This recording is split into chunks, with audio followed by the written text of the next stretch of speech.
मौन यानी ये नहीं है कि अपना मुंह बंद कर लिया जाए। एक आयाम जो जीवन और मृत्यु से परे है उसे निशब्द कहा जाता है। ये किया नहीं जा सकता। आप ये बन सकते हैं। तो आप जितने भी शब्द बोल रहे हैं वही बातें 50% कम शब्दों के साथ कहने की कोशिश करें। अचानक आप हर चीज के प्रति बेहद सचेत हो जाएंगे।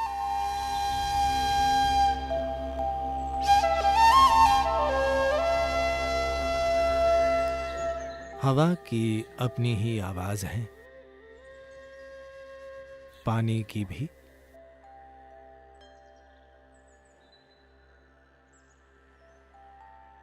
और धरती की भी है, और वाकई आकाश की भी है। सभी ग्रहों और नक्षत्रों की अपनी आवाजें हैं। दर्द की आवाज होती हैं, खुशी की आवाजें, दुख की आवाजें और आनंद की आवाजें होती हैं। हर चीज की एक ध्वनि होती है। इंसानी जीवन में ये बिल्कुल सच है। जीवन और मृत्यु दोनों की ध्वनियां होती हैं। यहां तक कि मौन की ध्वनियां होती हैं।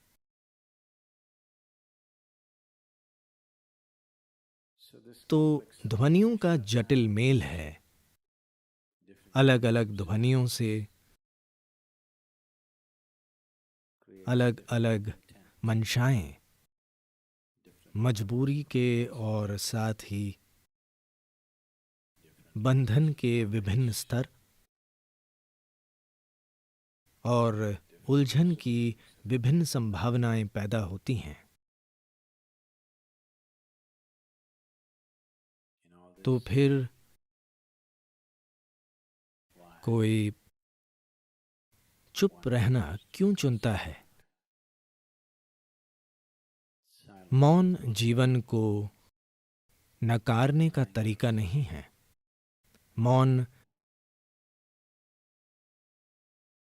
खुद को कुछ करने से रोकना भी नहीं है। मौन का संबंध मजबूरी से चेतनता की ओर बढ़ने से है। सभी ध्वनियां मजबूरी के अलग अलग रूपों और आयामों का ही एक रूप हैं। जब कोई सचेतन होना चुनता है और मजबूर करने वाली चीजों से दूर होना चाहता है, तो वो स्वाभाविक रूप से चुप रहना चुनता है। Silence does not mean shutting your mouth silence, plugging your ears silence. मौन यानी ये नहीं कि अपना मुंह या अपने कान बंद कर लिए जाएं। आप मौन में गा सकते हैं, आप मौन में नाच सकते हैं, आप मौन में बोल भी सकते हैं, आप मौन में चिल्ला भी सकते हैं। कोशिश न करें।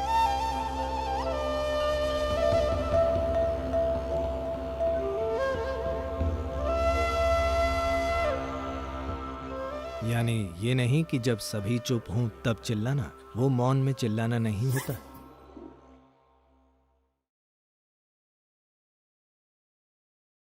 क्योंकि ध्वनि सतह पर है, मौन बुनियाद है।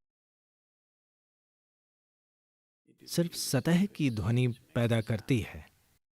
देखिए, पानी सतह से टकराता है और आवाज आ रही है।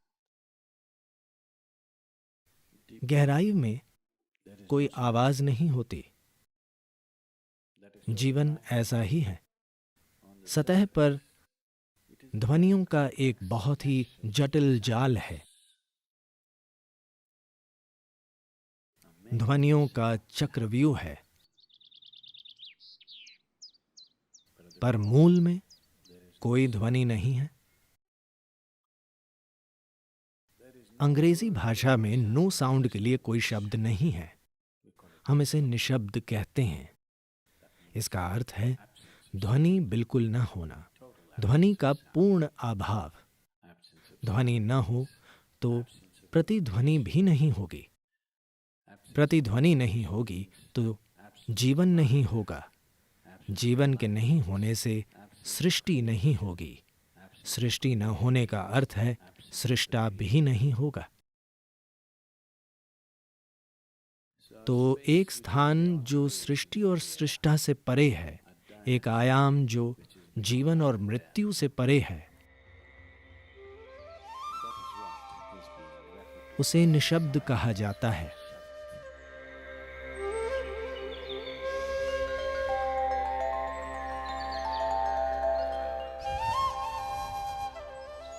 ये किया नहीं जा सकता,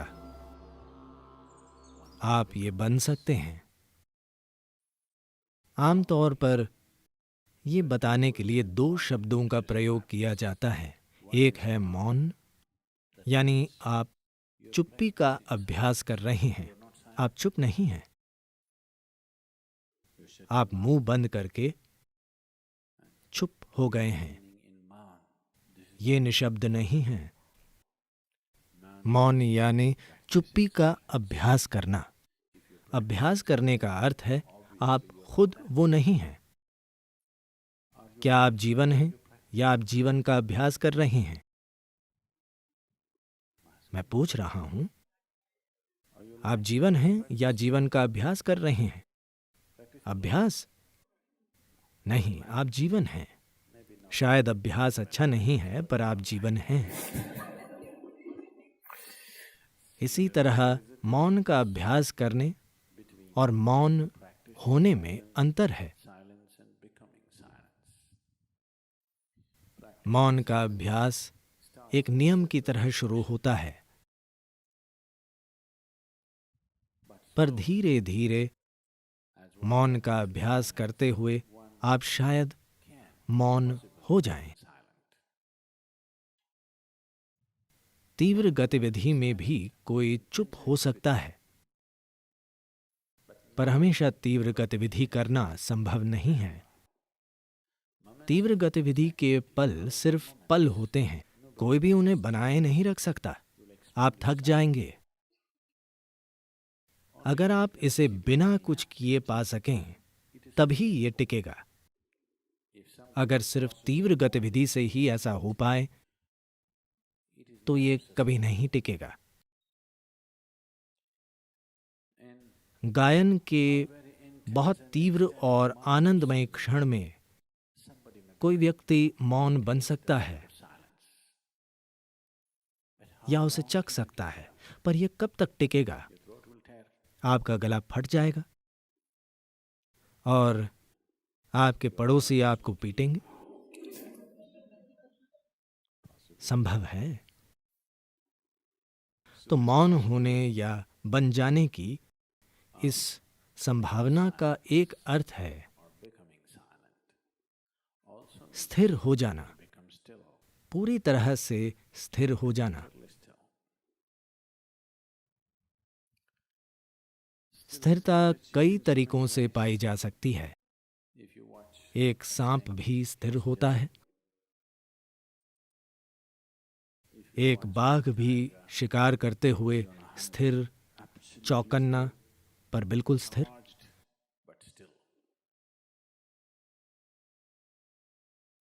ये स्थिरता के विभिन्न आयाम हैं जिनका काम जीवन चलाना है। अगर सांप हिलेगा डुलेगा तो मारा जाएगा। अगर शेर स्थिर नहीं रहेगा तो उसे भोजन कभी नहीं मिलेगा। ये जीवन चलाने की चीजें हैं। हमें जिंदा रहने के लिए कुछ करना जरूरी है। जब इंसान की नजर जिंदा रहने से परे की चीज पर पड़ती है, तभी वो स्थिरता के बारे में सोचेगा। तब वो समझेगा, खुद को देखकर वो अपनी मजबूरियों की जटिलता देखता है। तब समझता है कि इसका एक ही हल है, स्थिर होना। इस शरीर को और इस मन को स्थिर करने के लिए कुछ कोशिश जरूरी है। Take some effort. अगर कोई बस आनंदित है तो वो स्थिर हो जाएगा, वरना उसे कदम दर कदम काम करना होगा। इस शरीर को बिल्कुल स्थिर करने के लिए ज्यादातर लोग एक ही जगह पर शरीर को रोक नहीं पाते। वे हमेशा हिलते डुलते रहते हैं। All the time in moment.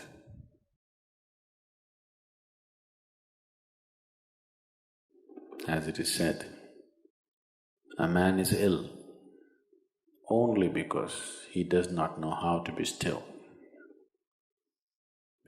कहा जाता है कोई अस्वस्थ है बस इसलिए क्योंकि वो अस्थिर है, क्योंकि स्थिरता में आप सृष्टि से परे के आयाम से जुड़ जाते हैं। उसके संपर्क में आने पर बीमारी जैसा कुछ नहीं होता। मेरे यहाँ बैठ बैठ अगर शरीर सड़कर गिर जाए तब भी बीमारी नहीं होगी। ऐसा इसलिए क्योंकि असल में जब कोई बिल्कुल स्थिर हो जाता है तो वो शरीर को तभी थाम पाता है जब वो शरीर के तरीके जानता हो। तो मैं स्थिर क्यों हो जाऊं? क्या मैं अपना शरीर खो दूंगा? वैसे भी आप अपना शरीर खो देंगे। जब शरीर को खोने का समय आएगा, यदि आप इसे गरिमा से छोड़ना चाहते हैं तो आपको कम से कम थोड़ा स्थिर होना होगा। अगर आप अपने शरीर को वैसे ही नीचे रखना चाहते हैं जैसे इस कपड़े को नीचे रखना, उतने आराम से, उसी सुंदरता के साथ, तो आपको खुद में कुछ स्थिरता लानी होगी, वरना आपको और आपके शरीर को अलग करना होगा, जो एक बदसूरत चीज होगी। आपका शरीर से जबरदस्ती अलग किए जाना एक बदसूरत और दर्दनाक काम है।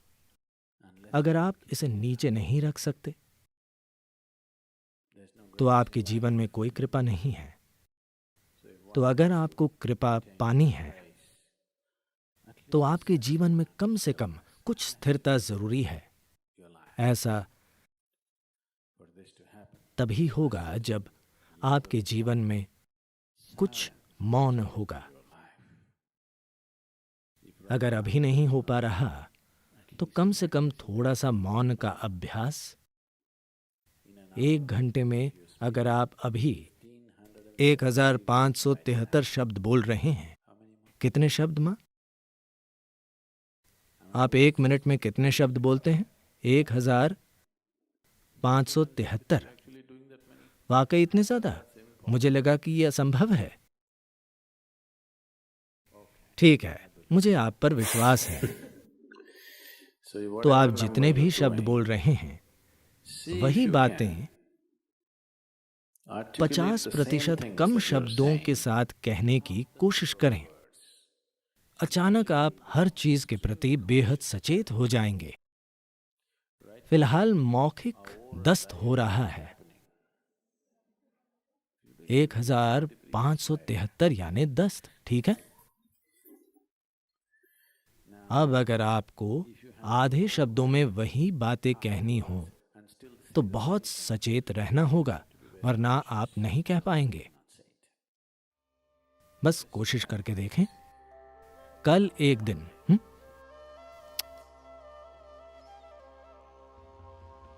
1 घंटे में आमतौर पर आप जितने शब्द बोलते हैं उसे आधा कर दें। अपनी गतिविधियां कम न करें, वही बातें कहें, लेकिन आधे शब्दों में पूरी दुनिया कितनी अच्छी हो जाएगी।